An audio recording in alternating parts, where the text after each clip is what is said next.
বামফ্রন্ট যখন 25 বছর শাসন করেছে, রাবার চাষ, অমুক চাষ করে মানুষের বাঁচার জন্য টাকা পয়সা আমদানি যখন করে দিছে, তারা এই মহারাজা একবার দেখাইব, একবার শ্রেয় কুমার দেখাইব, একবার এই করে করে মানুষকে বিভ্রান্তি করিয়া এটা রাখবেই, এটা আমরা জানি। কিন্তু ভবিষ্যতে হেরা যে মুখে কথা কয়, তারা কোনো কাজ করতে পারতো না।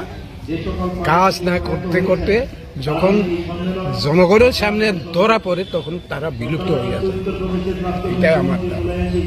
এখনো তো অনেক পরিবর্তন হয়েছে।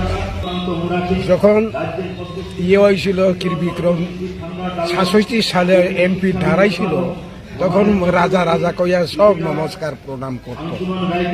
কিন্তু পরে দিয়ে আমরা দেখা গেছে যে কিরিট বিক্রম টিকতে পারলো না, 5 বছর এমপি হইতে পারল না, কোনো প্রজা কাজ করতাম পারি না। শেষ পর্যন্ত 78 সালে আমরা একমত। এটাই আমরা বিশ্বাস করি ভবিষ্যতে।